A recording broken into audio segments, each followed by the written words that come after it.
नमस्कार। प्रादेशिक समाचार के साथ मैं मनोज कुमार शर्मा। राष्ट्रपति द्रौपदी मुर्मू ने 79वीं स्वतंत्रता दिवस की पूर्व संध्या पर देशवासियों को संबोधित करते हुए सभी को स्वतंत्रता दिवस की हार्दिक शुभकामनाएं देते हुए वीर शहीदों को नमन किया। राष्ट्रपति ने आज जोर देकर कहा है कि भारत 2047 तक एक विकसित अर्थव्यवस्था बनने की राह पर है। उन्होंने विश्वास व्यक्त किया है कि युवा, महिलाएं और वे समुदाय जो लंबे समय से हाशिए पर रह रहे हैं, विकसित भारत का नेतृत्व करेंगे। राष्ट्रपति ने पहलगाम आतंकवादी हमले में निर्दोष नागरिकों की हत्या को कायरतापूर्ण और पूरी तरह से अमानवीय बताया। उन्होंने कहा है कि भारत ने ऑपरेशन सिंदूर शुरू करके निर्णायक और दृढ़ संकल्प के साथ जवाब दिया, जिससे पता चलता है कि देश के सशस्त्र बल किसी भी स्थिति का सामना करने के लिए तैयार है। राष्ट्रपति ने इस बात पर जोर दिया है कि पिछले वित्तीय वर्ष में 6.5% की जीडीपी वृद्धि दर के साथ भारत दुनिया की प्रमुख अर्थव्यवस्थाओं में सबसे तेजी से बढ़ती अर्थव्यवस्था है। राष्ट्रपति मुर्मू ने जोर देकर कहा कि 2047 तक वैश्विक एआई हब बनने के लिए भारत का ध्यान आम लोगों के लिए तकनीकी प्रगति का सर्वोत्तम उपयोग करने और शासन में सुधार लाकर उनके जीवन को बेहतर बनाने पर रहेगा। उन्होंने कहा है कि सभी से पर्यावरण संरक्षण के लिए कदम उठाने का आग्रह किया। उन्होंने कहा कि जलवायु परिवर्तन की चुनौती से निपटने के लिए लोगों को भी बदलना होगा। 79वें स्वतंत्रता दिवस की पूर्व संध्या पर राजभवन ईटानगर ने राष्ट्रीय पर्वतारोहण एवं साहसिक खेल संस्थान दिरांग स्थित निवास, डोगरा रेजिमेंट की दूसरी battalion, Jammu Kashmir light infantry की 16वीं battalion, 4 corps signal regiment, 305 field hospitals और 667 आर्मी एविएशन स्क्वाड्रन को अरुणाचल प्रदेश राज्यपाल प्रशस्ति पत्र प्रदान करने की घोषणा की। राज्यपाल lieutenant general retired K.T.. Patnaik ने राज्य और उसके लोगों के प्रति उनकी उत्कृष्ट सेवाओं के सम्मान में ये प्रशस्ति पत्र प्रदान कर रहे हैं। राष्ट्र आज विभाजन विभीषिका स्मृति दिवस मना रहा है।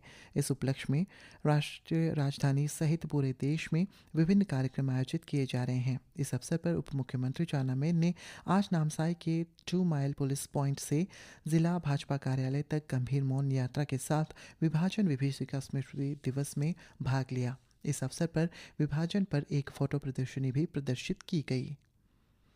79वें स्वतंत्रता दिवस के उपलक्ष्य में गजराज कोर के तत्वाधान में भारतीय सेना ने थिंगबू एडमिनिस्ट्रेटिव सर्कल के सहायक आयुक्त थूतन वांगचू के नेतृत्व में नागरिक प्रशासन और चूना में तैनात गोरखाओं के सहयोग से चूना के अग्रणी क्षेत्रों में 14,000 फीट की ऊंचाई पर तिरंगा मार्च का आयोजन किया। 100 मीटर लंबा राष्ट्रीय ध्वज लेकर भारतीय सेना और आईटीबीपी के जवान और मागो एवं चूना के ग्रामीणों ने मिलकर चूना में मार्च निकाला। मार्च के बाद क्षेत्र को नो प्लास्टिक जोन बनाए रखने के लिए जिला प्रशासन के अभियान को बढ़ावा देने के उद्देश्य से इकोसिस्टम की सुरक्षा के लिए स्वच्छता अभियान भी चलाया गया। 79वें स्वतंत्रता दिवस समारोह की पूर्व संध्या पर अपर सुबनसिरी जिले में विभिन्न स्थानों पर कई कार्यक्रम आयोजित किए गए, जिनमें विभिन्न स्थानों पर स्थानीय विधायकों ने भाग लिया। दापोरिजो में दापोरिजो विधायक तानिया सोकी ने शहर में मेगा तिरंगा रैली का नेतृत्व किया। श्री सोकी ने भाजपा सदस्यों के साथ दापोरिजो निर्वाचन क्षेत्र के अंतर्गत सिपी गांव में शहीद तापा की प्रतिमा पर पुष्पांजलि अर्पित की। वो एक भारतीय सैनिक थे जो 1962 में चीनी आक्रमण के युद्ध में शहीद हुए थे। राजीव गांधी विश्वविद्यालय ने आज आज़ादी का अमृत महोत्सव के तत्वाधान में हर घर तिरंगा अभियान के तहत देशभक्ति और समुदाय केंद्रित तिरंगा बाइक रैली, एक पेड़ मां के नाम वृक्षारोपण अभियान जैसी गतिविधियों की एक श्रृंखला का आयोजन किया।